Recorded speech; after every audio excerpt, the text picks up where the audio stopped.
Hello everyone, welcome to online tuition. तो guys, पशुधन प्रसार अधिकारी की सीरीज़ को आगे कंटिन्यू करते हुए आज हम टॉपिक को डिस्कस करेंगे एनिमल हस्बेंड्री, और इसमें करेंगे हम इम्पॉर्टेंट क्वेश्चन सीरीज़ जो रहेगी पार्ट 5। तो इससे पहले जो 4 पार्ट करवाए हैं उसमें भी काफ़ी इंपॉर्टेंट क्वेश्चन है, आप उन्हें देख लीजिए। तो आज का वीडियो डिस्कशन स्टार्ट करते हैं। तो फर्स्ट क्वेश्चन देखते हैं। फर्स्ट क्वेश्चन है splenic fever is another name for. तो स्प्लिनिक फीवर किस दूसरे नाम से भी जाना जाता है स्प्लिनिक फीवर को? First option is FMD, second is anthrax, third is cowpox and fourth is mastitis. तो जो स्प्लिनिक फीवर है इसको जो दूसरे नाम से जाना जाता है ये है एंथ्रेक्स। तो इसका जो सेकंड ऑप्शन है ये राइट हो जाएगा। और अगर एंथ्रेक्स की बात करूँ तो it is soil born disease. तो ये एक सॉइल बॉर्न डिजीज़ है। और कॉज की बात करूँ तो it is caused by bacteria. तो ये एक बैक्टीरियल डिजीज़ है। एग्जाम में पूछा जा सकता है कि स्प्लिनिक फीवर या एंथ्रेक्स किस टाइप की डिजीज़ है, तो it is a bacterial disease. और अगर बैक्टीरिया की बात करूँ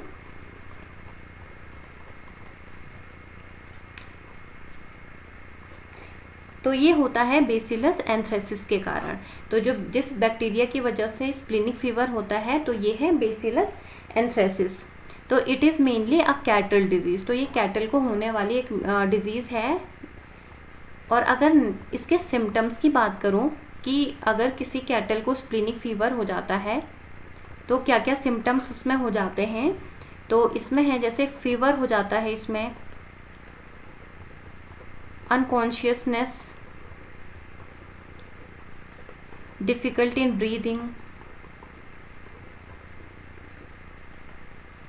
डेथ, और इसके अलावा dark blood secreted from nose, mouth and anus. तो ये सिम्टम्स इसके हो जाते हैं। तो स्प्लिनिक फीवर जो है it is a soil borne disease mainly जो डिजीज़ है ये है कैटल की। इसके अलावा ये होता क्यों है? Because of bacteria. और जो बैक्टीरिया की वजह से ये होता है ये है बेसिलस एंथ्रेसिस। और अगर सिम्टम्स की बात करूँ तो इसमें जो एनिमल है उसे fever, unconsciousness, difficult in breathing, death और dark blood from nose, mouth and anus, secreted from nose, mouth and anus. तो ये सारे के सारे इसमें सिम्टम्स हो जाते हैं। तो स्प्लिनिक फीवर को ही एंथ्रेक्स कहा जाता है। अब नेक्स्ट क्वेश्चन की ओर चलते हैं। नेक्स्ट क्वेश्चन है origin place of Rhode Island red. तो रोड आइलैंड रेड का उत्पत्ति स्थान क्या है? First is France, second option is Italy, third is USA and fourth is England. तो सबसे पहले हम ये देख लेते हैं कि किस एनिमल की ये स्पीशीज़ है रोड आइलैंड रेड। तो आप यहाँ पे देख सकते हो it is a domestic species of poultry. Poultry की ये एक डोमेस्टिक स्पीशीज़ है। इसके अलावा इसके अगर नेटिव की बात करूँ तो ये नेटिव है यूएसए। तो इसका जो राइट ऑप्शन हो जाएगा, इसका ओरिजिन प्लेस है यूएसए। और अगर रोड आइलैंड रेड की बात करूं तो it is a dual purpose breed. तो ये एक डुअल पर्पस या द्विकाजी तरह से यूज़ आने वाली एक ब्रीड है। जैसे ये यूज़ होती है for egg production and also for meet. इसके अलावा इसकी स्किन कलर की बात करूं, स्किन कलर इसका येलो होता है। और एग की बात करूं कि इसका एग किस कलर का होता है, तो it is in brown colour. और कॉम्ब टाइप की बात करूं कि किस टाइप का इसमें कॉम्ब होता है, तो it is single and rose type. और टेल की बात करूं तो मोस्टली ब्लैक।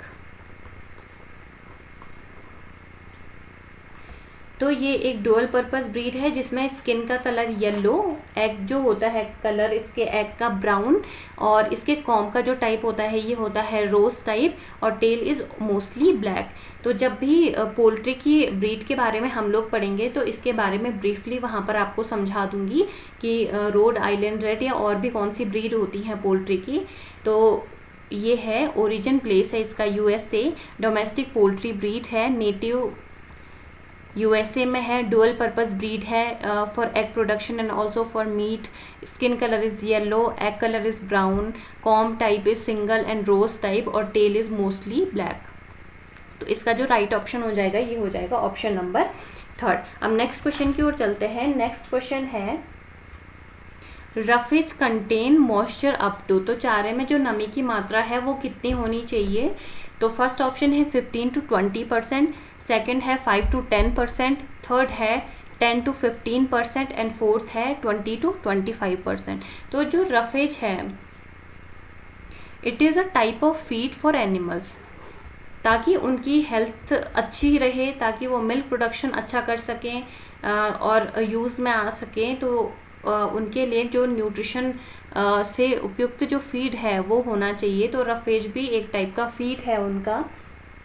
अगर मोस्ट कॉमन फीड की बात करूँ, कॉमन जो रफेज है उनकी बात करूँ, तो it is grass of number of species. तो जो ग्रास की स्पीशीज़ होती हैं वो रफेज के रूप में यूज़ की जाती हैं। फॉर एग्जांपल ल्यूसर्न, बरसीम, या जितने लेग्यूम क्रॉप होती हैं वो सभी के सभी रफेज के रूप में यूज़ की जाती हैं फॉर फीड। अगर ल्यूसन की बात करूँ तो ल्यूसन क्या होता है, क्वीन ऑफ फोडर कहलाता है, क्वीन ऑफ फोडर। इसके अलावा अगर इसका दूसरा नाम बताऊं तो इसे कहा जाता है अल्फा अल्फा, या इसे एक और नाम से जाना जाता है, ये है रिजिका।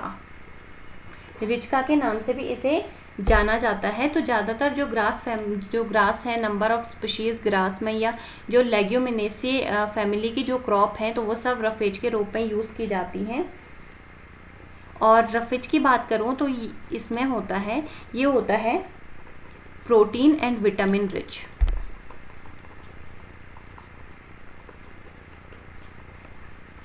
और अगर लेग्यूम की बात करूं तो लेग्यूम में होता है 20% क्रूड प्रोटीन। और अगर स्ट्रॉ की बात करूं तो इसमें पाया जाता है 3 to 4% क्रूड प्रोटीन। और इसके अलावा अगर रफेज की बात करूं तो it is a good source of calcium and magnesium nutrient.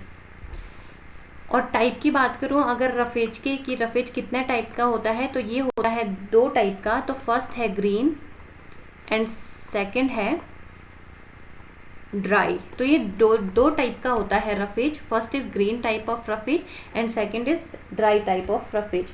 अगर ग्रीन टाइप के रफेज की बात करूं तो ग्रीन टाइप के जो रफेज होता है उसमें जो मॉइस्चर कंटेंट होता है ये होता है 60 to 90% तक इसमें मॉइस्चर होता है। और अगर एग्जांपल की बात करूं कि ग्रीन टाइप के जो रफेज हैं वो कौन कौन से होते हैं, तो जो कल्टीवेटेड फॉडर हैं, इसके अलावा जो ग्रास हैं या लेग्यूम हैं, तो ये सारे के सारे ग्रीन रफेज में आ जाते हैं। और सेकंड की बात करूं जो ड्राई टाइप का रफेज है, इसमें जो मॉइस्चर कंटेंट होता है ये होता है 10 to 15%। और अगर एग्जांपल की बात करूं तो ये है हे, हस्क एंड स्ट्रॉ। तो these are non dry roughage. तो जो रफेज है अगर ग्रीन टाइप का है, ग्रीन रफेज है, तो उसमें मॉइस्चर कंटेंट होना चाहिए 60 to 90%। और ड्राई रफेज है तो उसमें होना चाहिए 10 to 15%। तो इसका जो राइट ऑप्शन हो जाएगा ये हो जाएगा ऑप्शन नंबर 3rd, 10 to 15%। अब नेक्स्ट क्वेश्चन की ओर चलते हैं। नेक्स्ट क्वेश्चन है shortest period of oestrus cycle is. मध्य चक्र का सबसे छोटा काल कौन सा होता है। First is oestrus, second is prooestrus, third is metoestrus and fourth is dioestrus. तो मैंने आपको पहले भी बताया हुआ है, जो एनिमल हस्बेंड्री के टॉपिक थे टर्मिनोलॉजी से रिलेटेड, तो उसमें जो ईस्ट्रस साइकिल के बारे में बताया था, तो इसे हिंदी में कहा जाता है मध्य चक्र। और ये होता है नॉन प्राइमेट एनिमल में। एनिमल्स की जो फीमेल होती है उनकी बॉडी में होता है। इसके अलावा जो प्राइमेट एनिमल होते हैं उनकी बॉडी में जो चलने वाला जो होता है साइकिल, वो होती है मेंस्ट्रुअल साइकिल।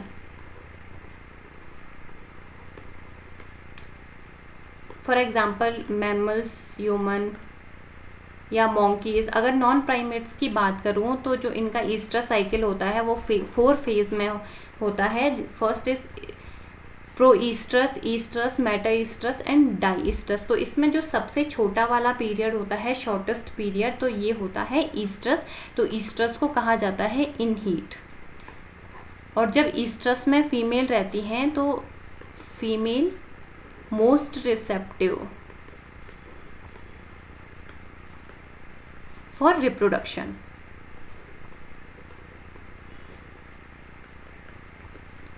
तो जब फीमेल रिप्रोडक्शन के लिए मोस्ट रिसेप्टिव होती हैं जिस पीरियड में, तो वो कहलाता है ईस्ट्रस। और या इसे दूसरे नाम से भी जाना जाता है फीमेल्स आर इन हीट।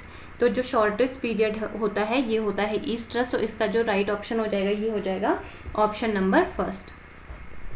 अब नेक्स्ट क्वेश्चन की ओर चलते हैं। नेक्स्ट क्वेश्चन है MBRT, ये जिसे कहा जाता है मिथाइलिन ब्लू रिडक्शन टेस्ट, किसकी एफिशिएंसी को जानने के लिए किया जाता है या किसकी दक्षता को जानने के लिए किया जाता है? First is toned milk, second is double toned milk, third is sterilised milk and fourth is pasteurised milk.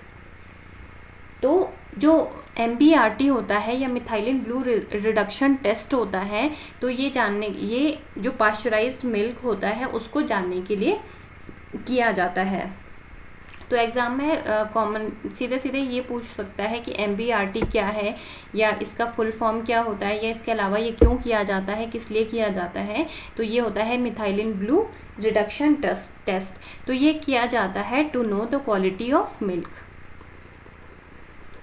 तो मिल्क की क्वालिटी को जानने के लिए, या ये जानने के लिए कि मिल्क कितना कंटेमिनेटेड है, या कितने जो माइक्रोबियल हैं या जो पैथोजेंस हैं उनकी कितनी एक्टिविटी है मिल्क में, तो ये जानने के लिए MBRT टेस्ट किया जाता है। और ये जो टेस्ट किया जाता है ये किया जाता है पास्चराइजेशन से पहले। तो जो मिल्क पास्चराइजेशन की प्रोसेस होती है उससे पहले ये किया जाता है। अब इस टेस्ट के बारे में देखते हैं। तो ये टेस्ट मान लो 3 टेस्ट ट्यूब हमने ली हैं, फर्स्ट, सेकेंड एंड थर्ड। तो इसमें सेम अमाउंट का हमने मिल्क डाला है और इसके बाद हम डालते हैं मिथाइलिन ब्लू। तो मिथाइलिन ब्लू एक डाई होता है। तो हमने जब हम क्या करते हैं, इन तीनों टेस्ट ट्यूब में सेम अमाउंट में हम लोग डालते हैं मिथाइलिन ब्लू के ड्रॉप्स डालते हैं सेम अमाउंट में, तो जो मिल्क है उसका कलर हो जाता है ब्लू। अब इससे इन सभी को रखते हैं 37 डिग्री सेंटीग्रेड टेम्परेचर पर इन्हें रखा जाता है। और तब तक रखा जाता है जब तक जो कलर है ब्लू कलर वो डिसअपेयर ना हो जाए। अब जिस मिल्क का जितने जल्दी कलर डिसअपेयर होता है इसका मतलब ये होता है कि उसमें पैथोजन की मात्रा सबसे ज़्यादा होती है। इट मीन्स जो माइक्रोबियल एक्टिविटी है उस मिल्क में सबसे ज़्यादा है। तो जो हम देख सकते हैं जो थर्ड वाला है वो सबसे पहले डीकलराइज हुआ है, उसका जो कलर है डिसअपेयर हुआ है मिथाइलिन ब्लू का। और अगर फर्स्ट की बात करूँ तो ये सबसे लेट में हुआ है। तो इसका मतलब ये होता है और जो माइक्रोबियल होते हैं या जो पैथोजेंस होते हैं वो मिथाइलिन ब्लू को डिग्रेड कर देते हैं, जिसकी वजह से जो मिल्क का कलर होता है ये वाइट हो जाता है, ब्लू से वाइट हो जाता है। तो इससे हमें ये पता चलता है कि जो थर्ड वाली जो टेस्ट ट्यूब है उसमें जो प्रेजेंट मिल्क है इसमें माइक्रोबियल एक्टिविटी सबसे ज़्यादा है। इसके अलावा जो फर्स्ट वाला है इसमें सबसे लेट में कलर डिसअपेयर होगा।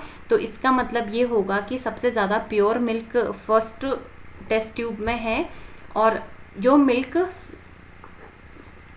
प्योर होता है तो उसे पास्चराइजेशन प्रोसेस के लिए भेज दिया जाता है। तो इस प्रकार से जो पास्चराइज्ड मिल्क है उसके माइक्रोबियल एक्टिविटी को जानने के लिए हम लोग करते हैं मिथाइलिन ब्लू रिडक्शन टेस्ट। तो इसका जो राइट ऑप्शन हो जाएगा ये हो जाएगा option number 4।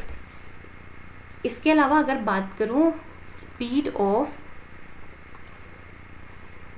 Reduction of blue colour is directly proportional to number of bacteria present in milk। तो स्पीड ऑफ जितना जल्दी रिडक्शन होगा ब्लू कलर का, इट मीन्स उस वाले मिल्क में नंबर ऑफ बैक्टीरिया उतने ही ज़्यादा प्रेजेंट होंगे उस वाले मिल्क में। तो ये होता है मिथाइलिन ब्लू रिडक्शन टेस्ट। तो इसका ऑप्शन नंबर 4 राइट हो जाएगा, पास्चराइज्ड मिल्क।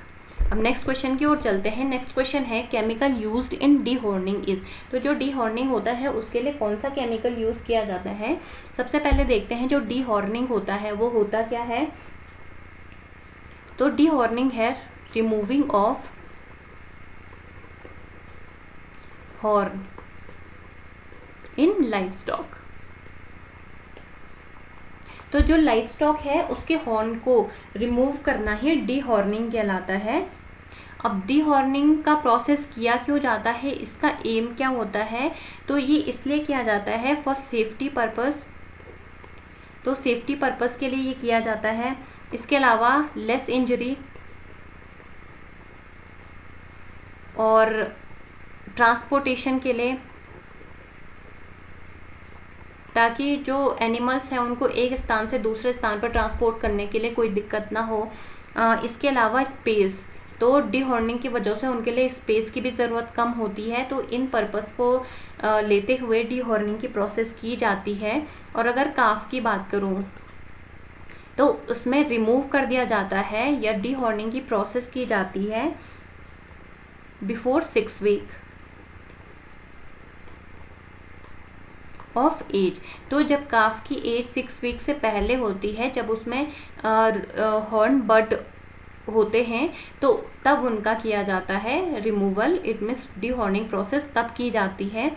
और इसमें जो केमिकल यूज़ किया जाता है ये किया जाता है कास्टिक पोटाश। तो इस क्वेश्चन है लैक्टोज कंपोज्ड ऑफ। तो जो लैक्टोज होता है वो कंपोज्ड होता है by, first is glucose and glucose, second is glucose and fructose, third is maltose and glucose, fourth is galactose and glucose. तो लैक्टोज क्या है, lactose is a milk sugar. तो ये होता है डाइसैकेराइड। तो डाइसैकेराइड का मतलब ये 2 मोनोमर से बना हुआ होता है। तो जो होते हैं गैलेक्टोज एंड ग्लूकोज। तो इसका जो राइट ऑप्शन हो जाएगा ये हो जाएगा ऑप्शन नंबर 4। तो लैक्टोज डिकम्पोज होता है galactose plus glucose in the presence of lactase enzyme. तो लैक्टेज एंजाइम जो लैक्टोज है इसे गैलेक्टोज और ग्लूकोज में तोड़ देता है। तो इसका जो राइट ऑप्शन हो जाएगा option number 4 is right. Galactose और ग्लूकोज से बना होता है लैक्टोज। अब नेक्स्ट क्वेश्चन की ओर चलते हैं। नेक्स्ट क्वेश्चन है the lightest body weight goat is. तो सबसे कम वजन वाली जो बकरी होती है, बकरी की जो नस्ल होती है वो कौन सी है। तो फर्स्ट है बीटल, सेकंड है बारबरी, थर्ड इज जमनापारी और फोर्थ इज टॉगनबर्ग। तो सबसे लाइटेस्ट वेट की जो गोट है ये है बारबरी। तो इसका जो राइट ऑप्शन हो जाएगा ये हो जाएगा ऑप्शन नंबर बी। अब अगर इसकी बात करूँ तो ये है बारबरी ब्रीड ऑफ गोट। तो it is a dual purpose गोट।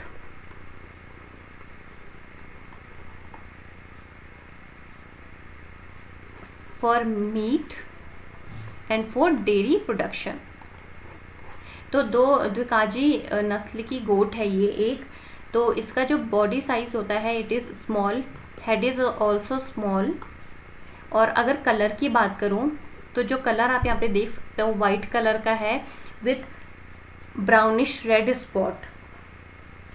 और अगर वेट की बात करूँ तो मेल की अगर वेट की बात करूँ तो ये होता है 38 kgs तक। और अगर फीमेल की बात करूँ कि कितना वेट होता है तो ये होता है 23 kgs तक। तो सबसे जो लाइटेस्ट वेट की जो गोट है ब्रीड है तो ये है बारबरी।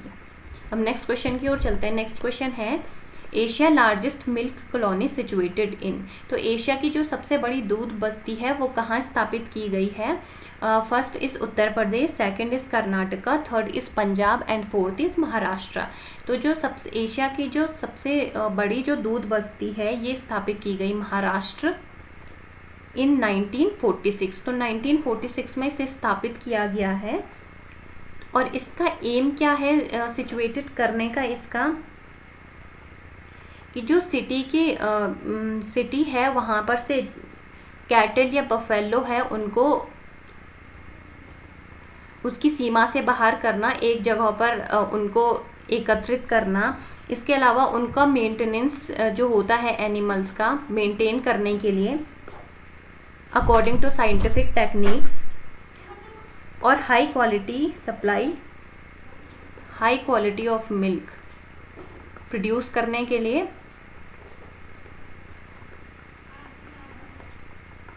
इन चीपर कॉस्ट। तो ये इसके एम थे, जो दूध बस्ती है उसको स्थापित करने के लिए। तो जो एशिया की लार्जेस्ट मिल्क कॉलोनी है वो सिचुएटेड की गई थी 1946 में इन Maharashtra Mumbai.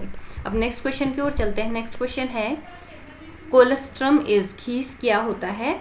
First option is thickened milk, second is milk after first month of parturition, third is first drawn milk after parturition and fourth is milk of late pregnancy.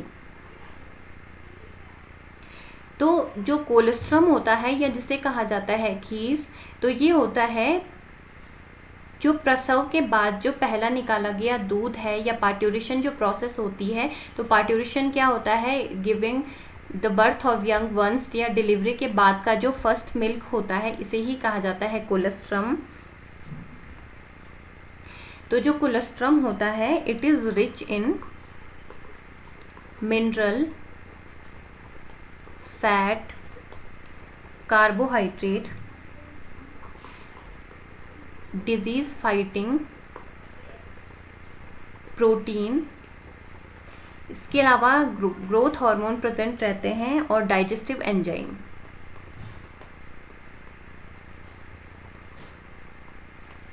तो ये इन सभी चीज़ों से रिच होता है। तो ये होता है first drawn milk after parturition. तो और इसका जो ये है कोलेस्ट्रम, और इसका जो येलो कलर होता है because of beta carotene in high amount. तो बीटा कैरोटीन की हाई अमाउंट होने के कारण ही कोलेस्ट्रम का जो कलर होता है ये होता है येलो कलर। तो इसका जो राइट ऑप्शन हो जाएगा ये हो जाएगा ऑप्शन नंबर 3। तो गाइज आज की जो 10 इम्पोर्टेंट क्वेश्चन की सीरीज थी वो कंप्लीट हो गई है। काफ़ी ज़्यादा इंपॉर्टेंट क्वेश्चन है और सारे कुछ किसी ना किसी एग्ज़ाम में पूछे गए क्वेश्चन हैं। तो आप इसे देखिए और सब्सक्राइब करना मत भूलिए, और आपको PDF अवेलेबल हो जाएगी टेलीग्राम पर। Thank you so much guys.